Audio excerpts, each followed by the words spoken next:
नोरमा group, जो सोचता है वो करता है। आपके अपने सपनों का आशियाना। नीतीश कुमार के ईमानदारी पर किसी को कोई शक नहीं है और अपने लंबे राजनीतिक कैरियर के बीच में ऐसी कोई भी बात नहीं हुई है जिससे नीतीश कुमार को कटघरे में खड़ा किया जा सके। लेकिन इधर पिछले कई दिनों से आपने देखा होगा, कई दिनों से क्या कई महीनों से आपने देखा होगा कि एक गतिरोध बड़ा तेज़ी से आगे बढ़ रहा है और इसको लेकर के नीतीश कुमार और उनकी सरकार के साथ साथ उनका आयोग, जिसे कहा जाता है कि स्वायत्त संस्थान है, वो कटघरे में खड़ा हो गया है। बीपीएससी को लेकर के आपने देखा होगा कि आंदोलन जारी है और बीपीएससी परीक्षा में हुई धांधली को लेकर के अब अलग अलग तरह से बातें की जा रही हैं। यहाँ तक कि नीतीश कुमार के एनडीए गठबंधन के सहयोगी भी इस मामले को लेकर के अब नीतीश कुमार और उनके इस आयोग बीपीएससी को घेरने की फिराक में लगे हुए हैं। या फिराक में क्या लगे हुए हैं, जो सामने तथ्य नज़र आ रहे हैं उस तथ्यों के आधार पर ये बार बार रिपीट कर रहे हैं अपने बयानों में कि बीपीएससी को चाहिए कि वो अपनी बातों पर एक बार फिर से समीक्षा करे और पूरे मामले को एक बार गंभीरता से फिर देखे, क्योंकि धांधली तो हुई है, वरना परीक्षा कराने की ज़रूरत क्या महसूस होती।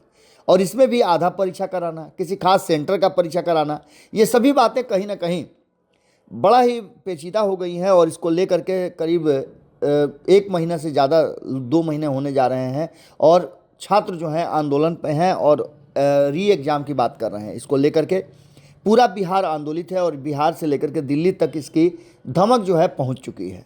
आपको बता दें कि इसको लेकर राजनीति भी खूब हो रही है और एक से एक राजनीतिक दल के नेता यहां पहुंच रहे हैं।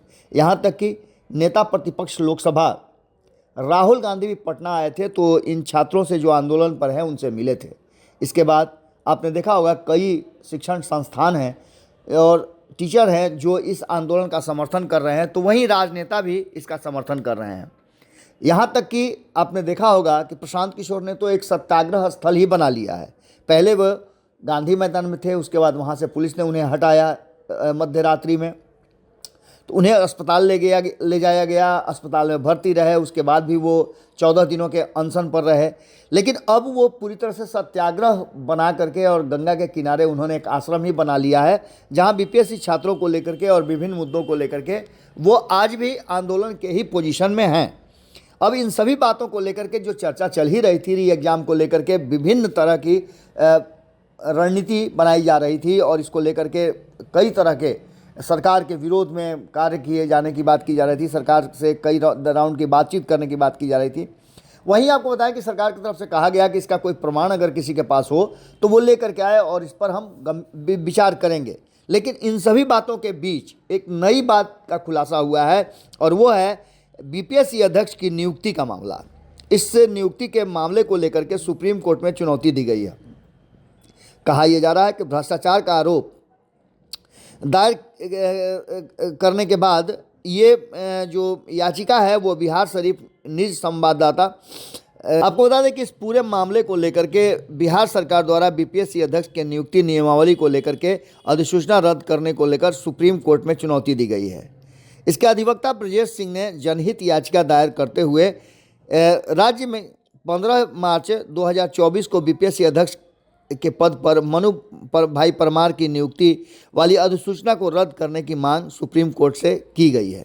अधिवक्ता श्री सिंह ने अध्यक्ष की नियुक्ति सुप्रीम कोर्ट द्वारा जारी दिशा निर्देशों के विरुद्ध बताया गया है। उन्होंने कहा कि वर्तमान अध्यक्ष के विरुद्ध 2017 में विजिलेंस के भ्रष्टाचार निरोधक कानून के तहत मुकदमा किया गया था। इसमें उनके विरुद्ध गबन, धोखाधड़ी, जालसाजी समेत अन्य आरोप लगाए गए थे। हालांकि राज्य सरकार ने इस मामले में मुकदमा चलाने की अनुमति नहीं दी थी। वर्तमान बीपीएससी अध्यक्ष श्री परमान 1992 बैच के आईएएस अधिकारी हैं और उन्होंने वर्ष 2024 में अध्यक्ष पद पर नियुक्ति के पूर्व खान एवं भूतत्व विभाग के मुख्य सचिव के पद पर कार्य किया है। इस दौरान वे सेवा में रहते हुए स्वैच्छिक सेवानिवृत्ति ले लिए थे और इसके बाद राज्य सरकार ने उनकी नियुक्ति बीपीएससी अध्यक्ष के पद पर किया था। अधिवक्ता सिंह ने दागी अधिकारी का आरोप लगाते हुए सुप्रीम कोर्ट द्वारा पंजाब सरकार के एक मामले को संज्ञान लेते हुए या मामले को सामने रखते हुए उन्होंने दिशा निर्देश का उल्लंघन करना बताया है। इनका मामला राज्य सरकार को यह जानकारी है कि वह दागी आईएएस अधिकारी रहे हैं, बावजूद इसके उनकी नियुक्ति हुई है। अब इस मामले पर एक नया मोड़ आ गया है और देखना दिलचस्प होगा कि एक तरफ बीपीएससी को लेकर के छात्रों का आंदोलन और दूसरी तरफ अध्यक्ष पर सुप्रीम कोर्ट में ये याचिका दायर करना, इसके क्या रिजल्ट आते हैं। जुड़े रहिएगा भारत लाइव के साथ। बहुत बहुत धन्यवाद।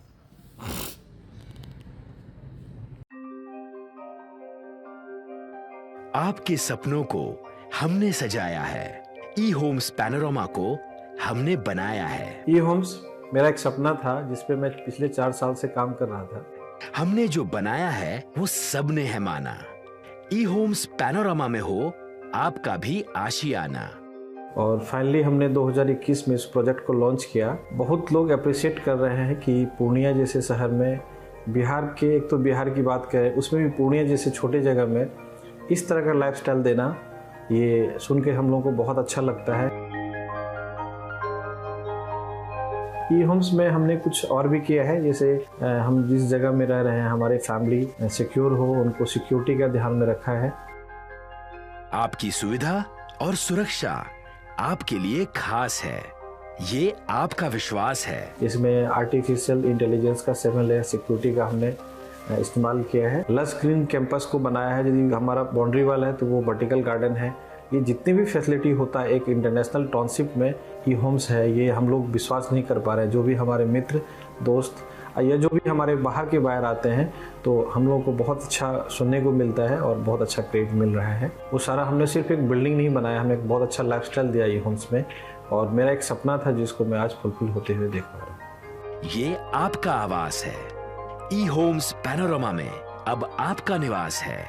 ई Homes Panorama, luxurious lifestyle redefined. Panorama group, जो सोचता है वो करता है। अगर ये वीडियो पसंद आई और वह बिहार के राजनीति और बिहारियत से सरोकार रखेनी तो सब्सक्राइब बटन दबा के चैनल के सब्सक्राइब कर ली। ओजे एगो घंटी बा, ओकरा बटन दबा देला से कुल सटीक और मारक खबर रुआ मुफ्त में मिल जाई। अगर रुआ पत्रकारिता के हमनी के नया प्रयोग में सहयोग कर चाहतानी तो ज्वाइन बटन दबा दी। पेटीएम नंबर नोट कर ली 9386 816 700।